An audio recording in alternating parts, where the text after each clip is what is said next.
ಎಲ್ಲರಿಗೂ ಸ್ವಾಗತ ಸುಸ್ವಾಗತ.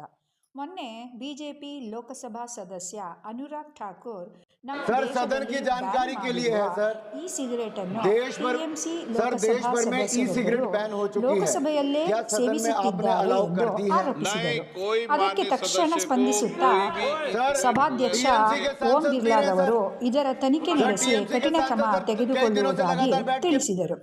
ವಿಷಯ ಲೋಕಸಭೆಯದ್ದಲ್ಲ.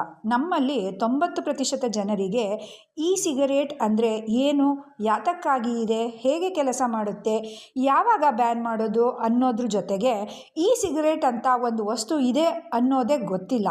ದೊಡ್ಡ ಪಟ್ಟಣಗಳಲ್ಲಿ ಇರುವವರಿಗೆ ಸ್ವಲ್ಪ ಇದರ ಬಗ್ಗೆ ಮಾಹಿತಿ ಇರಬಹುದು. ಈ ಸಿಗರೇಟ್ ಅಂದರೆ ಏನು, ಯಾರು ಬಳಸ್ತಾರೆ, ಹೇಗೆ ಕೆಲಸ ಮಾಡುತ್ತೆ, ಅದರ ಪರಿಣಾಮ ಎಲ್ಲವನ್ನು ತಿಳಿದುಕೊಳ್ಳೋಣ ಬನ್ನಿ. ಇ ಸಿಗರೇಟ್ ಎಂಬುದು ಎಲೆಕ್ಟ್ರಾನಿಕ್ ಸಿಗರೇಟ್ ಎಂಬುದರ ಸಂಕೇತಾಕ್ಷರವಾಗಿದೆ. ಈ ಸಿಗರೇಟ್ ಒಂದು ಬ್ಯಾಟರಿ ಆಪರೇಟೆಡ್ ಡಿವೈಸ್ ಅಂದರೆ ಬ್ಯಾಟರಿ ಚಾಲಿತ ಸಾಧನವಾಗಿದೆ. ಉದಾಹರಣೆಗೆ ಮೊಬೈಲ್, ಟಿವಿ ಮತ್ತು AC ರಿಮೋಟ್ಸ್, ಮಕ್ಕಳ ಬ್ಯಾಟರಿ ಅಳವಡಿಸಿದ ಆಟಿಕೆಗಳು. ಈ ಸಿಗರೇಟ್ ಸಹ ಅವುಗಳ ರೀತಿಯಲ್ಲೇ ಕಾರ್ಯನಿರ್ವಹಿಸುತ್ತದೆ. ಈ ಸಿಗರೇಟನ್ನು ಅನ್ವೇಷಿಸಿ ಮಾರುಕಟ್ಟೆಗೆ ಪರಿಚಯಿಸಿದ್ದು ಚೈನಾ ದೇಶದವರು. ಇದು ಧೂಮಪಾನ ಮಾಡುವವರನ್ನು ವ್ಯಸನದಿಂದ ಮುಕ್ತಗೊಳಿಸಿ ತಂಬಾಕಿನ ಹೊಗೆಯಿಂದ ಪ್ರಕೃತಿ ಮತ್ತು ಮನುಷ್ಯರ ಮೇಲಾಗುವ ದುಷ್ಪರಿಣಾಮಗಳನ್ನು ತಡೆಗಟ್ಟಲೆಂದು ಮಾರುಕಟ್ಟೆಗೆ ಪರಿಚಯಿಸಲಾಯಿತು.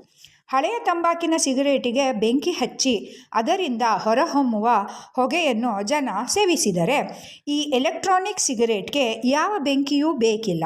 ಹೆಸರೇ ಸೂಚಿಸುವಂತೆ ಒಂದು ಬಟನ್ ಒತ್ತಿದರೆ ಸಾಕು, ಎಲೆಕ್ಟ್ರಿಕ್ ಶಾಖದಿಂದ ಒಳಗಿರುವ ದ್ರವವು ಆವಿಯಾಗಿ ಹೊರಬರುತ್ತದೆ. ಆ ಆವಿಯನ್ನು ಜನ ಸೇವಿಸುತ್ತಾರೆ.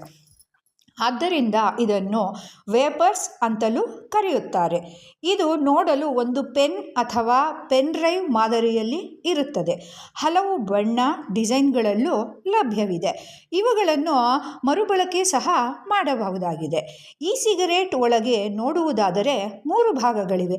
1 ಬ್ಯಾಟರಿ, 2 ಲಿಕ್ವಿಡ್ ಆಟೋಮೈಸರ್, 2 ಮೌತ್ ಪೀಸ್ ಆಗಿದ್ದು, ಹೇಗೆ ಕೆಲಸ ಮಾಡುತ್ತದೆಂದರೆ, ಧೂಮಪಾನಿಯು ಕೊಟ್ಟಿರುವ ಸಣ್ಣ ಬಟನ್ ಒತ್ತಿದ ಕೂಡಲೇ ರಾಸಾಯನಿಕ ದ್ರವದಲ್ಲಿ ಮುಳುಗಿಸಿರುವ ಕಾಯಿಲ್ ಬಿಸಿಯಾಗಿ ಲಿಕ್ವಿಡ್ ಆವಿ ರೂಪದಲ್ಲಿ ಹೊರಬರುತ್ತದೆ.